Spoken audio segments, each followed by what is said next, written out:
t'ai-je fait? En quoi t'ai-je offensé? De l'esclavage d'Égypte, moi je t'ai tiré. Mais toi, tu prépares une croix pour ton Rédempteur.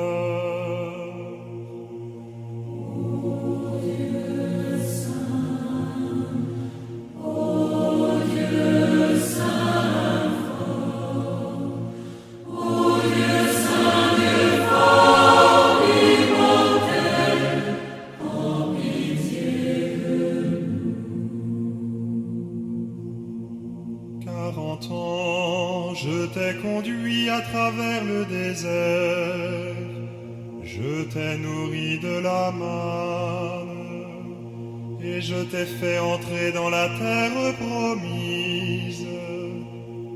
Mais toi, tu prépares une croix pour ton Rédempteur.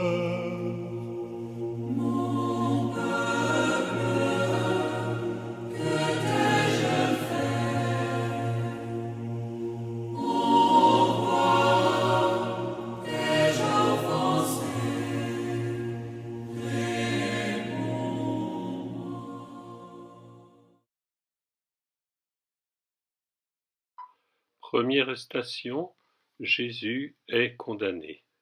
Nous t'adorons, Christ, et nous te bénissons, car tu as racheté le monde par ta sainte croix. De l'Évangile selon saint Matthieu, Pilate leur dit : « Que ferai-je donc de Jésus appelé le Christ ? » Ils répondirent tous : « Qu'il soit crucifié. » Pilate demanda : « Quel mal a-t-il donc fait ?» Ils criaient encore plus fort : « Qu'il soit crucifié. » Alors il leur relâcha Barabbas. Quant à Jésus, il le fit flageller et le livra pour qu'il soit crucifié. Le juge du monde, qui reviendra un jour pour nous juger, est là, anéanti, déshonoré et sans défense face au juge de la terre. Pilate n'est pas totalement mauvais. Il sait que ce condamné est innocent. Il cherche le moyen de le libérer. Mais Pilate est indécis. Et en définitive, sur le droit, il fait prévaloir sa position. Il se fait prévaloir lui-même. Et les hommes qui vocifèrent et demandent la mort de Jésus ne sont pas non plus totalement mauvais. Beaucoup parmi eux, le jour de la Pentecôte, seront remués jusqu'au fond d'eux-mêmes. Mais en cet instant, ils subissent l'influence de la foule. Et ainsi, la voix ténue de la conscience est étouffée.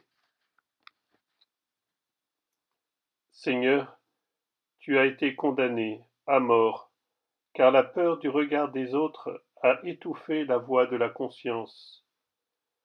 Tout au long de l'histoire, il en a toujours été ainsi. Des innocents ont été maltraités, condamnés et tués. Combien de fois n'avons-nous pas, nous aussi, préféré le succès à la vérité, notre réputation à la justice ? Donne force dans notre vie à la voix ténue de la conscience, à ta voix. Regarde-moi comme tu as regardé Pierre après le reniement. Donne-nous toujours de nouveau la grâce de la conversion. Ô Dieu saint, ô Dieu fort, ô Dieu immortel, aie pitié de nous. Deuxième station, Jésus est chargé de sa croix. Nous t'adorons, ô Christ, et nous te bénissons, car tu as racheté le monde par ta sainte croix. De l'Évangile selon saint Matthieu. Alors les soldats du gouverneur emmenèrent Jésus dans la salle du prétoire et rassemblèrent autour de lui toute la garde. Ils lui enlevèrent ses vêtements et le couvrirent d'un manteau rouge. Puis avec des épines ils tressèrent une couronne et la posèrent sur sa tête. Quand ils se furent bien moqués de lui, ils lui enlevèrent le manteau, lui remirent ses vêtements, et l'emmenèrent pour le crucifier.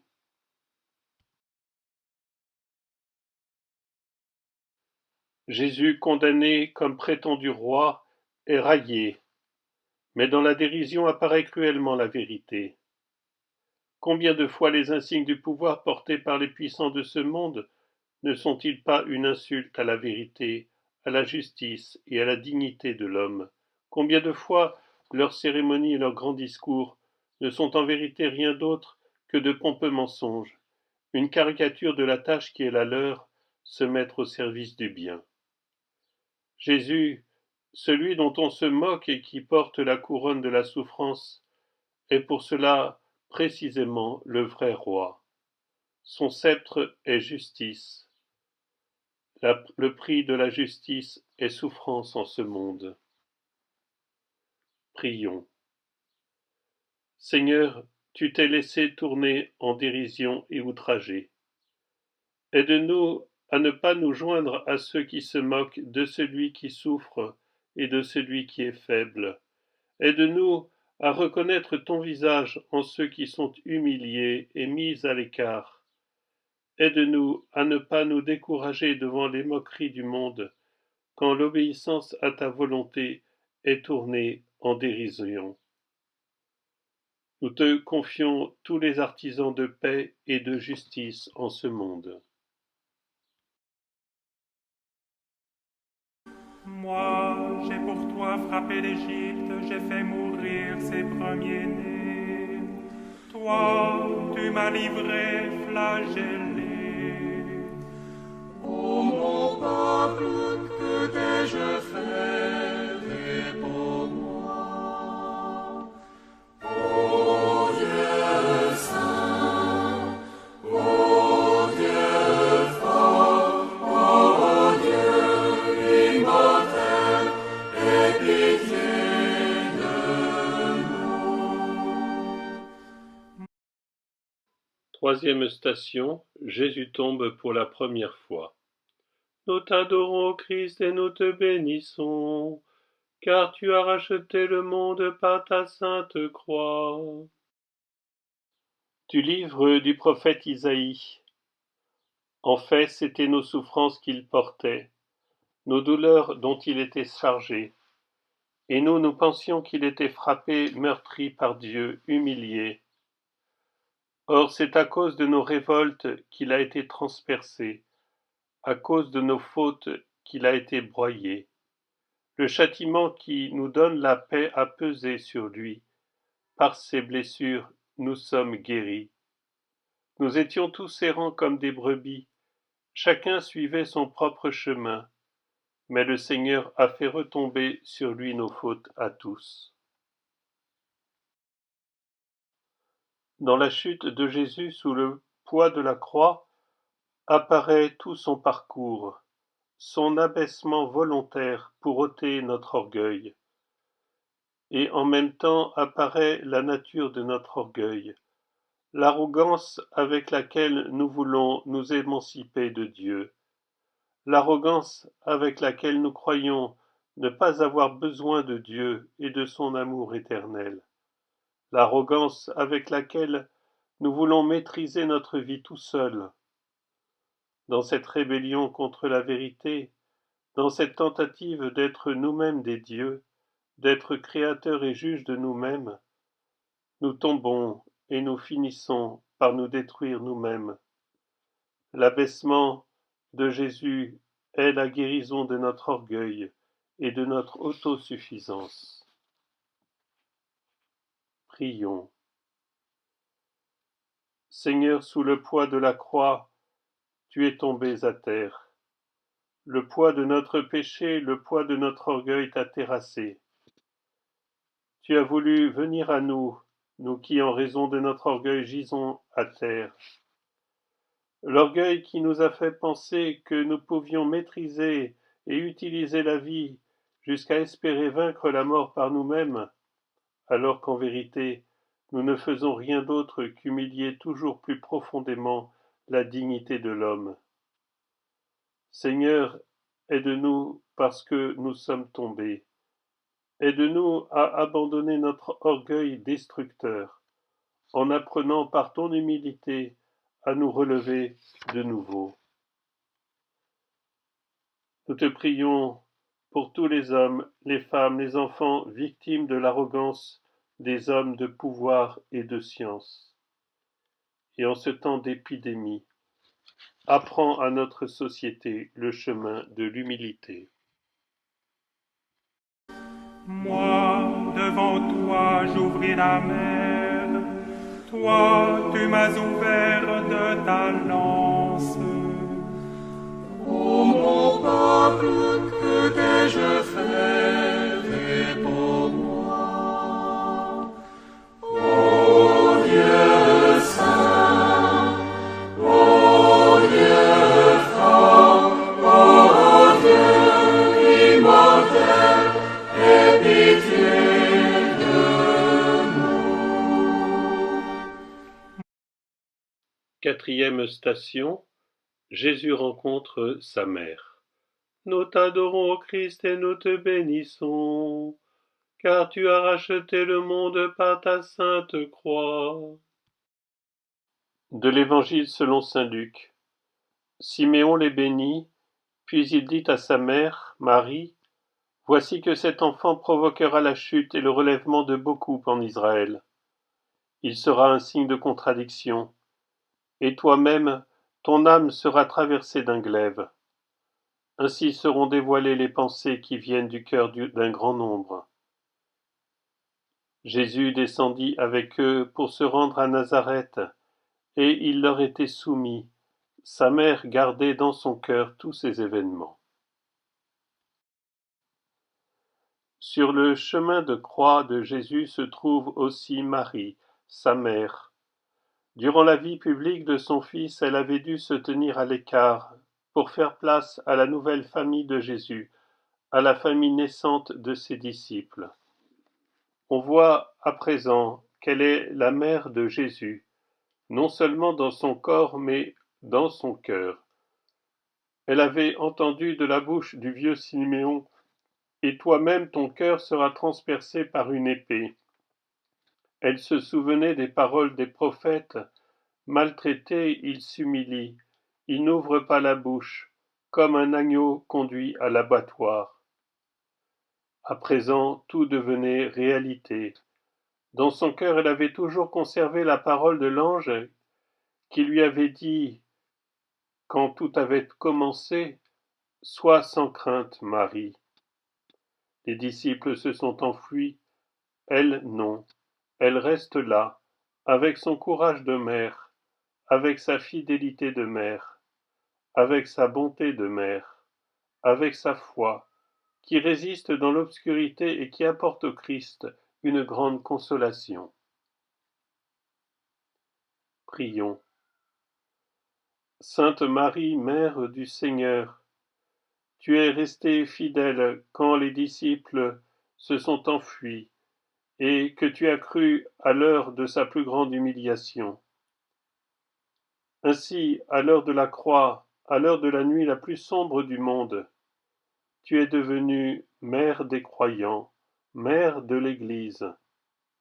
Nous te prions, apprends-nous à croire et aide-nous afin que notre foi devienne courage de servir et geste d'un amour qui vient en aide et qui sait partager la souffrance.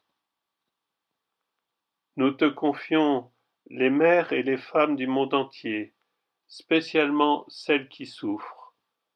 Et Marie, nous confions notre monde et cette pandémie à ton intercession. Ô Dieu saint, ô Dieu fort, ô Dieu immortel, aie pitié de nous. Cinquième station, Simon de Cyrène aide Jésus à porter sa croix. Nous t'adorons, Christ, et nous te bénissons, car tu as racheté le monde par ta sainte croix. De l'Évangile selon saint Matthieu. En sortant, ils trouvèrent un homme nommé Simon, originaire de Cyrène, et ils le réquisitionnèrent pour porter la croix de Jésus. Alors Jésus dit à ses disciples, « Si quelqu'un veut marcher à ma suite, qu'il renonce à lui-même, qu'il prenne sa croix, et qu'il me suive. »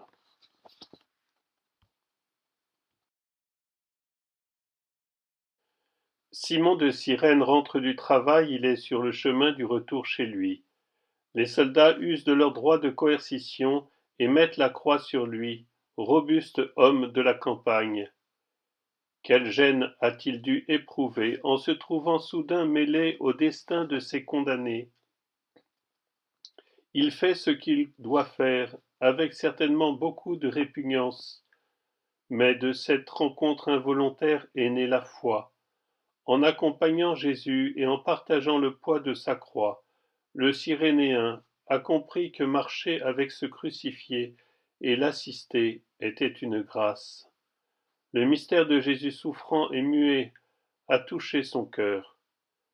Chaque fois qu'avec bonté, nous allons à la rencontre de celui qui souffre, de celui qui est persécuté et faible, en partageant sa souffrance, nous aidons Jésus à porter sa croix. Ainsi nous pouvons nous-mêmes coopérer au salut du monde. Prions.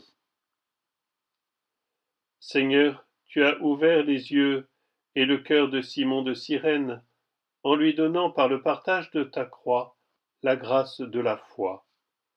Aide-nous à venir en aide à notre prochain qui souffre, même si cet appel est contraire à nos projets et à nos penchants.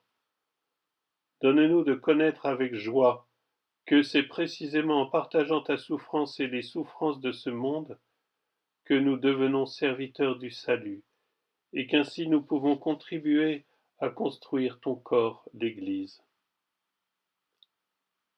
Nous te prions pour tous ceux qui offrent leur souffrance pour le salut du monde, et pour tous ceux qui cherchent à soulager la souffrance. Te confions particulièrement tous les soignants, médecins, infirmières, aides-soignants, dans les hôpitaux aujourd'hui qui luttent contre la pandémie du coronavirus. Moi, j'ai veillé dans le désert et de la manne je t'ai nourri. Toi, tu m'as frappé, flagellé. Ô mon peuple, que t'ai-je fait pour moi? Ô Dieu saint, ô Dieu fort, ô Dieu immortel, aie pitié de nous. 6e station, Véronique essuie le visage de Jésus. Nous t'adorons, Christ, et nous te bénissons, car tu as racheté le monde par ta sainte croix. Du livre des psaumes. Mon cœur m'a redit ta parole, cherchez ma face. C'est ta face, Seigneur, que je cherche, ne me cache pas ta face. N'écarte pas ton serviteur avec colère. Tu restes mon secours, ne me laisse pas, ne m'abandonne pas, Dieu mon salut. C'est ta face, Seigneur, que je cherche, ne me cache pas ta face.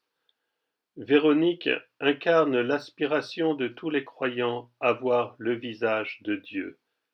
Sur le chemin de croix de Jésus, au début, Véronique ne rend d'abord qu'un service de bonté féminine. Elle offre un linge à Jésus.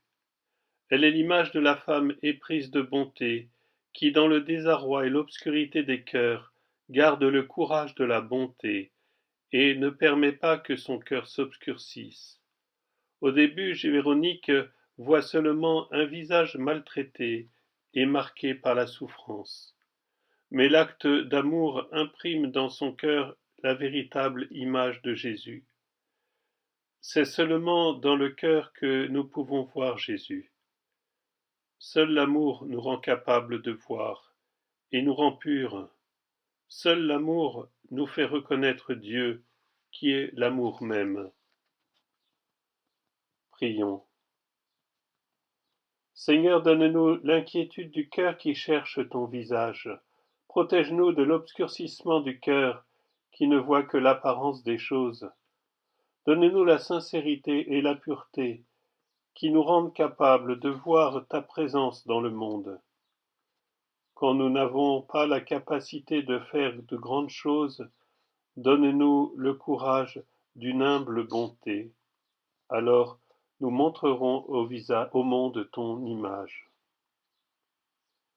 Nous te confions ceux qui te cherchent dans de mauvaises voies. Nous te confions pour les victimes des addictions et des idolâtries. Moi, dans ta main j'ai mis un sceptre, je t'ai promu peuple royal. Toi, tu as placé sur ma tête la couronne d'épines. Ô mon peuple, que t'ai-je fait, réponds-moi. Ô Dieu saint, ô Dieu fort, ô Dieu immortel, aie pitié de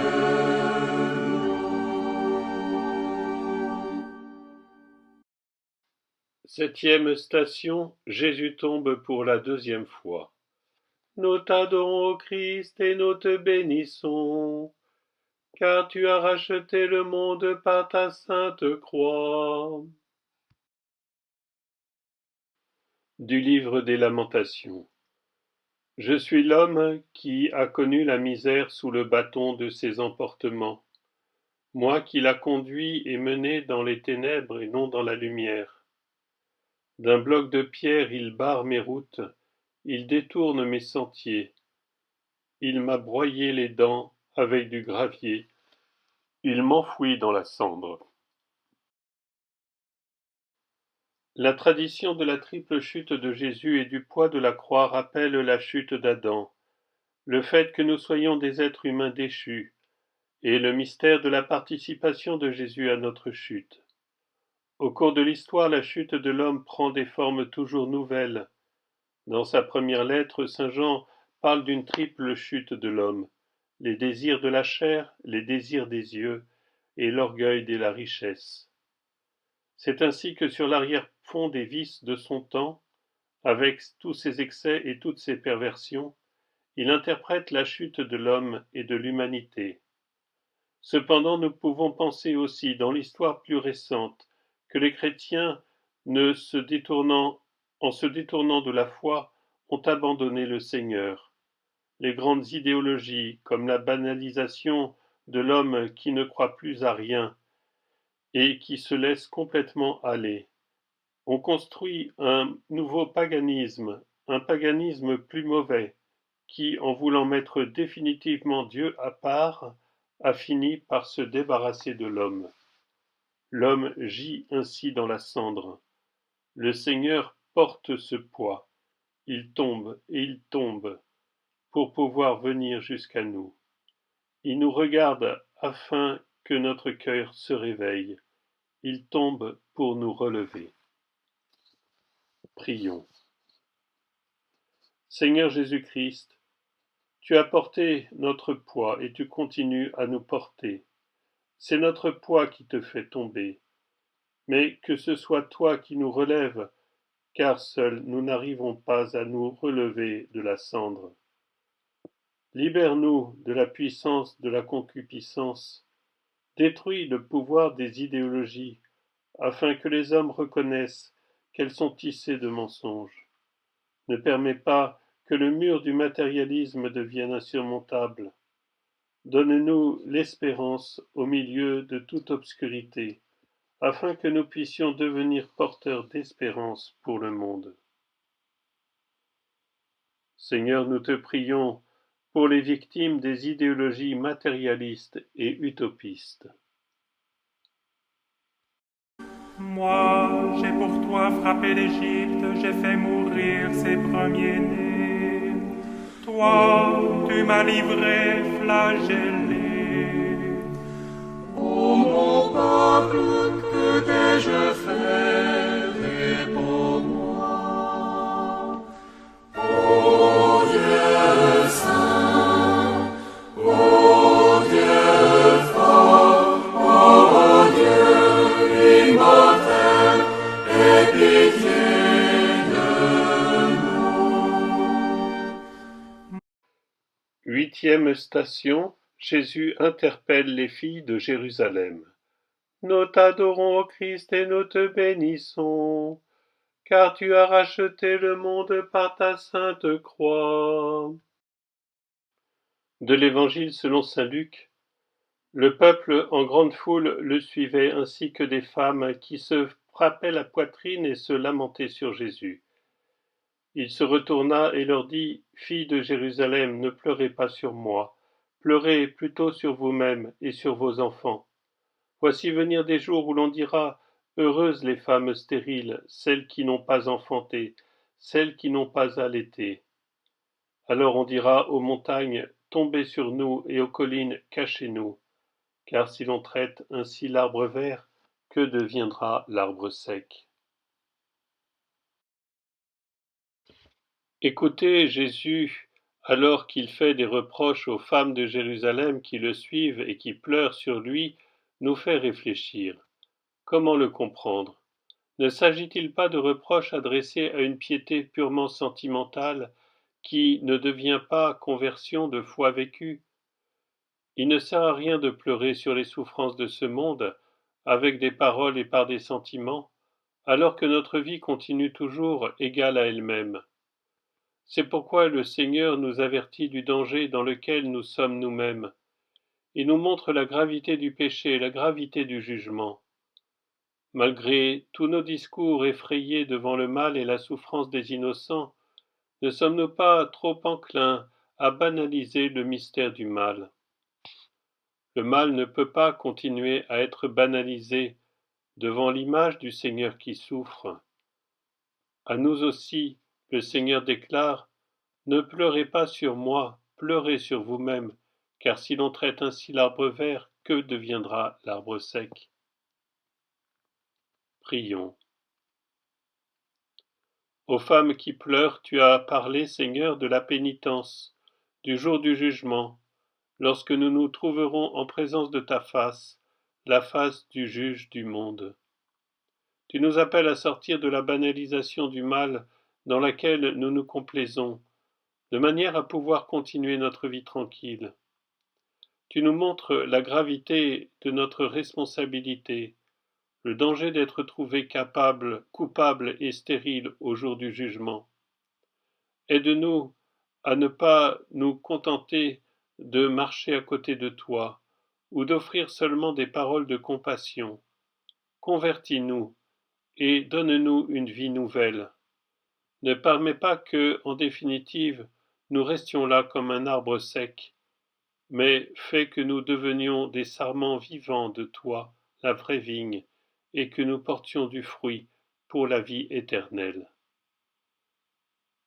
Nous te prions pour tous ceux qui vivent dans l'insouciance et la légèreté, et nous te demandons pour nous-mêmes qu'en ce temps de pandémie, nous puissions vivre le confinement dans la pénitence et la réparation. Moi, dans ta main, j'ai mis un sceptre, je t'ai promu, peuple royal. Toi, tu as placé sur ma tête la couronne d'épines. Ô mon peuple, que t'ai-je fait, réponds-moi. Ô Dieu saint, ô Dieu fort, ô Dieu immortel, aie pitié de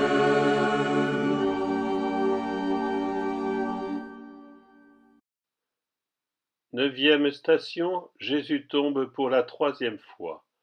Nous t'adorons, ô Christ, et nous te bénissons, car tu as racheté le monde par ta sainte croix. Du livre de la sagesse.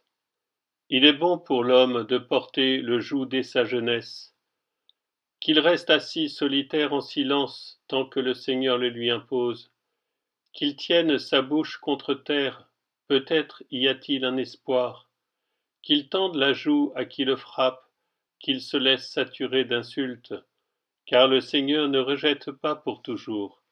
S'il afflige, il fera miséricorde selon l'abondance de sa grâce.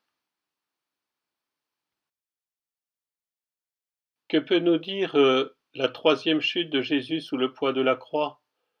Ne devons-nous pas penser à ce que le Christ doit souffrir dans son Église elle-même?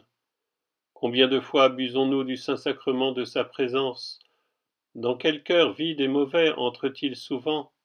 Combien de fois ne célébrons-nous que nous-mêmes et ne prenons-nous même pas conscience de sa présence? Combien de fois sa parole est-elle déformée et galvaudée? Que de souillures dans l'Église, et particulièrement parmi ceux qui, dans le sacerdoce, devraient lui appartenir totalement. Combien d'orgueil et d'autosuffisance, que de manque d'attention au sacrement de la réconciliation, où le Christ nous attend pour nous relever de nos chutes. Tout cela est présent dans sa compassion. La trahison des disciples, la réception indigne de son corps et de son sang sont certainement les plus grandes souffrances du Rédempteur, celles qui lui transpercent le cœur. Il ne nous reste plus qu'à lui adresser du plus profond de notre âme ce cri « Kyrie eleison » « Seigneur, sauve-nous ». Prions. Souvent, Seigneur, ton Église nous semble une barque prête à couler, une barque qui prend l'eau de toutes parts. Et dans ton champ, nous voyons plus d'ivraie que de bons grains. Les vêtements et le visage si sales de ton Église nous effraient, mais c'est nous-mêmes qui les salissons. Par notre chute, nous te traînons à terre, et Satan s'en réjouit, parce qu'il espère que tu ne pourras plus te relever de cette chute. Il espère que toi, ayant été entraîné dans la chute de ton Église, tu resteras à terre vaincu. Mais toi, tu te relèveras, tu t'es relevé, tu es ressuscité, et tu peux aussi nous relever. Sauve ton Église, sanctifie-la, sauve-nous tous et sanctifie-nous. Nous te prions pour tous les prêtres, religieux et fidèles qui donnent un mauvais témoignage de vie, pour tous ceux qui sont source de scandale. Seigneur, prends pitié.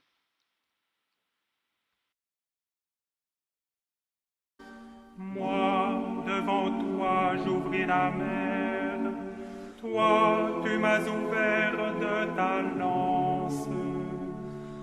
Ô mon peuple, que t'ai-je fait pour moi? Ô Dieu saint, ô Dieu fort, ô Dieu immortel, aie pitié de nous. 10e station, Jésus est dépouillé de ses vêtements.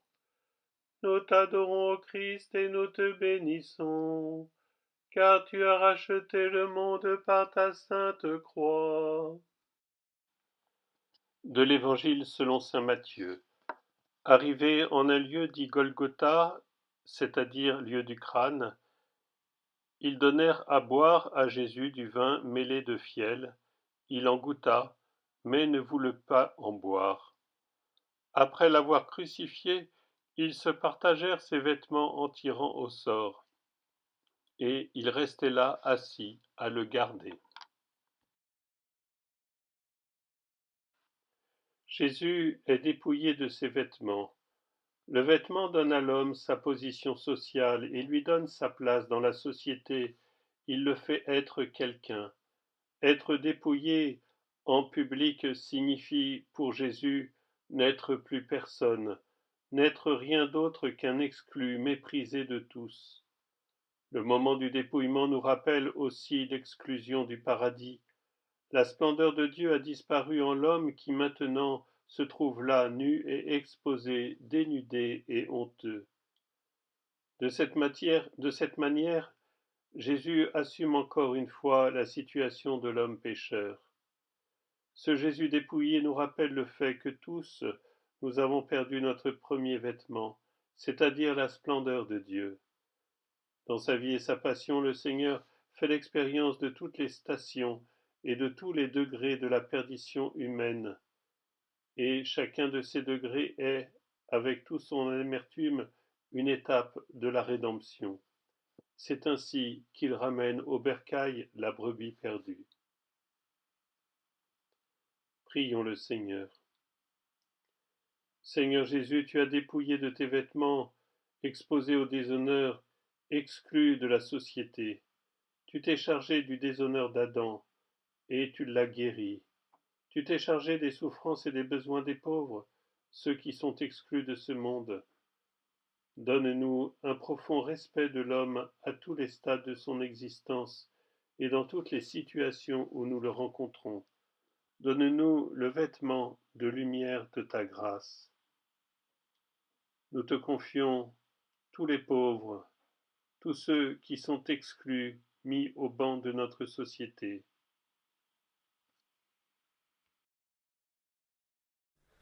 Ô Dieu saint, ô Dieu fort, ô Dieu immortel, aie pitié de nous. 11e station, Jésus est crucifié.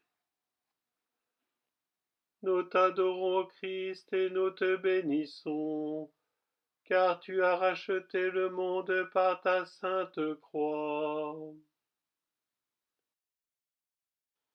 De l'Évangile selon saint Matthieu. Au-dessus de sa tête, ils placèrent une inscription indiquant le motif de sa condamnation. Celui-ci est Jésus, le roi des Juifs. Alors on crucifia avec lui 2 bandits, l'un à droite et l'autre à gauche. Les passants l'injuriaient en hochant la tête. Ils disaient « Toi qui détruis le sanctuaire et le rebâtis en 3 jours, sauve-toi toi-même, si tu es le Fils de Dieu, et descends de la croix. » De même, les grands prêtres se moquaient de lui, avec les scribes et les anciens, en disant « Il en a sauvé d'autres, et il ne peut pas se sauver lui-même. Il est roi d'Israël. Qu'il descende maintenant de la croix, et nous croirons en lui. » Jésus est cloué sur la croix. Le linceul de Turin nous permet de nous faire l'idée de l'incroyable cruauté de ce procédé. Jésus ne boit pas le breuvage anesthésiant qu'on lui offre, consciemment, il prend sur lui toute la souffrance de la crucifixion. Tout son corps est tourmenté. Ainsi les paroles du psaume se vérifient. « Et moi je suis un ver, pas un homme, raillé par les gens, rejeté par le peuple. » Et dans Isaïe, il était méprisé, semblable au lépreux dont on se détourne. Pourtant c'étaient nos souffrances qu'il portait, nos douleurs dont il était chargé. Arrêtons-nous devant cette image de douleur, devant le Fils de Dieu souffrant.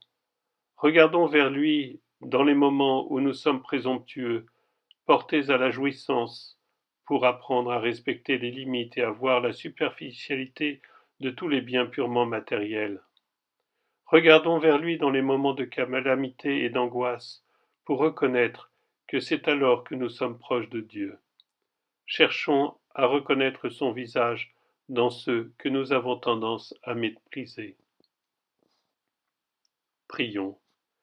Seigneur Jésus-Christ, tu t'es fait clouer sur la croix, acceptant la terrible cruauté de cette souffrance, la destruction de ton corps et de ta dignité. Tu t'es fait clouer, tu as souffert sans fuir, sans accepter de compromis. Aide-nous à ne pas fuir devant ce que nous sommes appelés à accomplir. Aide-nous à ne pas nous laisser lier étroitement au péché, mais à nous lier étroitement à toi.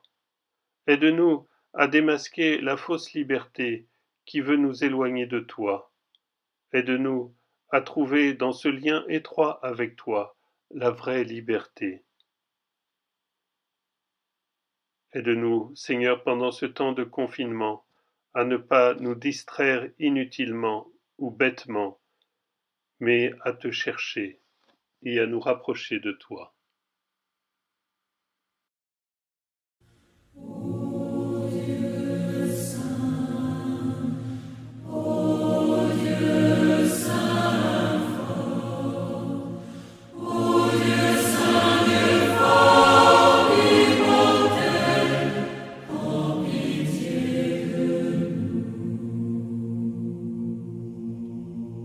Mon peuple, que t'ai-je fait?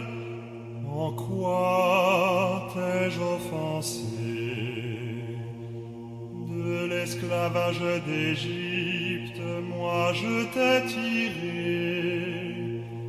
Mais toi, tu prépares une croix pour ton Rédempteur. 12e station, Jésus meurt sur la croix. À genoux, gardons quelques instants de silence.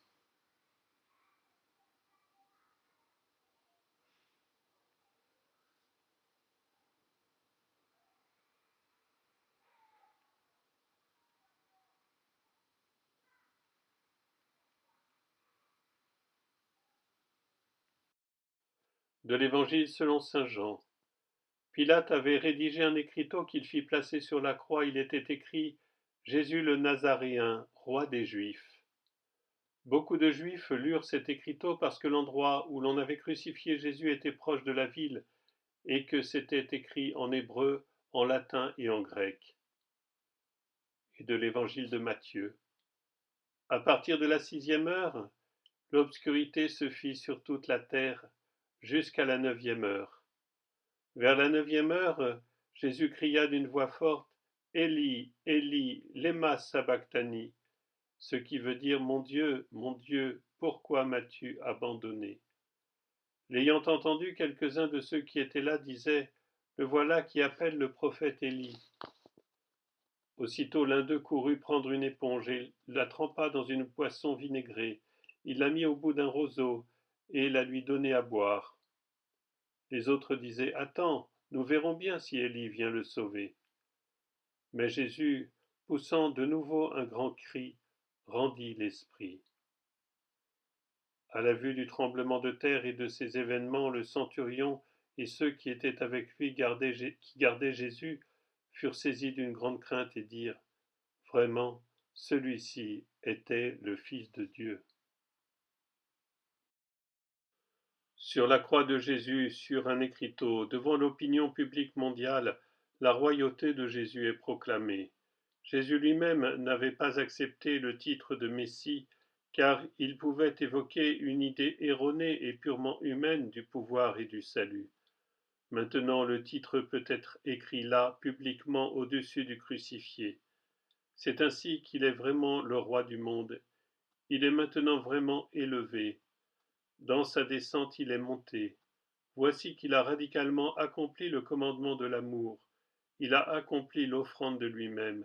Et c'est ainsi qu'il est la manifestation du Dieu véritable, de ce Dieu qui est l'amour. Désormais, nous savons qui est Dieu. Désormais, nous savons en quoi consiste la royauté véritable.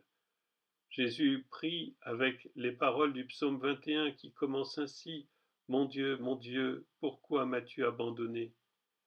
Il prend sur lui toute la souffrance d'Israël, la souffrance de l'humanité tout entière, le drame de l'obscurité de Dieu, et il permet aussi à Dieu de se manifester là où il semblerait être définitivement mis en échec et absent. La croix de Jésus est un événement cosmique. Le monde s'obscurcit quand le Fils de Dieu subit la mort. La terre tremble, et auprès de la croix commence l'Église des païens. Le centurion romain reconnaît, il comprend que Jésus est le Fils de Dieu. De la croix, il triomphe toujours de nouveau.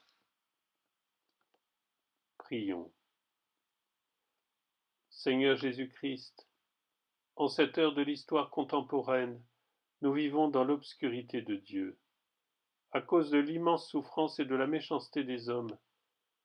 Le visage de Dieu, ton visage, apparaît obscurci, méconnaissable. Mais c'est justement sur la croix que tu t'es fait reconnaître. C'est de là que tu as triomphé. En cette heure d'obscurité et de trouble, aide-nous à reconnaître ton visage. Aide-nous à croire en toi et à te suivre spécialement dans les heures d'obscurité et de détresse. En cette heure, montre-toi encore au monde, fais que ton salut lui soit manifesté. Nous te confions notre monde, mais aussi les âmes du purgatoire et les personnes en deuil.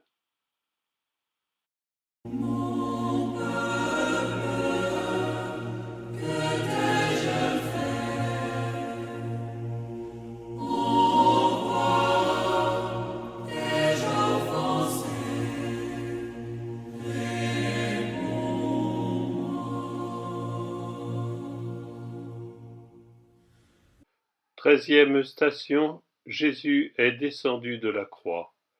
Nous t'adorons, ô Christ, et nous te bénissons, car tu as racheté le monde par ta sainte croix. De l'Évangile selon saint Matthieu. Il y avait là de nombreuses femmes qui observaient de loin. Elles avaient suivi Jésus depuis la Galilée pour le servir. Parmi elles se trouvait Marie-Madeleine, Marie, mère de Jacques et de Joseph, et la mère des fils de Zébédée.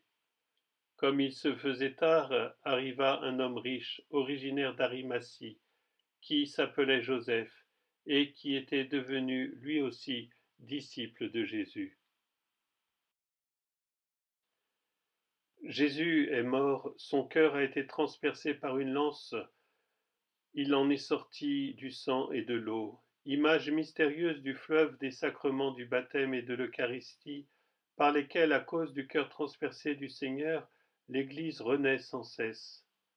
On ne lui a pas brisé les jambes, comme aux deux autres crucifiés, ainsi il se manifeste comme l'agneau pascal véritable, dont aucun os ne doit être brisé. Et maintenant qu'il a tout supporté, malgré tout le trouble qui agite les cœurs, malgré le pouvoir de la haine et des lâchetés, voici qu'il n'est pas demeuré seul. Il y a les fidèles. Auprès de la croix, il y avait aussi Marie, sa mère, Marie, sœur de sa mère, Marie de Magdala, et le disciple qu'il aimait. Et voici qu'arrive un homme riche, Joseph d'Arimathie. Ce riche trouve le moyen de passer par le trou d'une aiguille, parce que Dieu lui en donne la grâce. Il ensevelit Jésus dans un tombeau neuf, dans un jardin. À l'endroit où Jésus est enseveli, le cimetière se transforme en un jardin, le jardin d'où Adam avait été chassé lorsqu'il s'était détaché de son Créateur. Le tombeau dans le jardin nous apprend que le pouvoir de la mort arrive à son terme. Voici que s'approche aussi un membre du Sanhédrin, Nicodème, celui à qui Jésus avait annoncé le mystère de la renaissance par l'eau et par l'Esprit. Même au sein du Sanhédrin qui avait décidé sa mort, il y a quelqu'un qui croit. Le Dieu caché est cependant le Dieu vivant et proche. L'Église de Jésus-Christ, sa nouvelle famille, commence à se former. Prions. Seigneur, tu es descendu dans l'obscurité de la mort, mais ton corps a été recueilli par de bonnes mains. Il a été enveloppé dans un linceul immaculé. La foi n'est pas complètement morte, le soleil n'est pas complètement obscurci. Aide-nous à ne pas te laisser seul. Donne-nous une fidélité et un amour qui résistent au désarroi dans les moments de détresse extrême. Aide-nous à imiter ta mère qui te reçut à nouveau entre ses bras.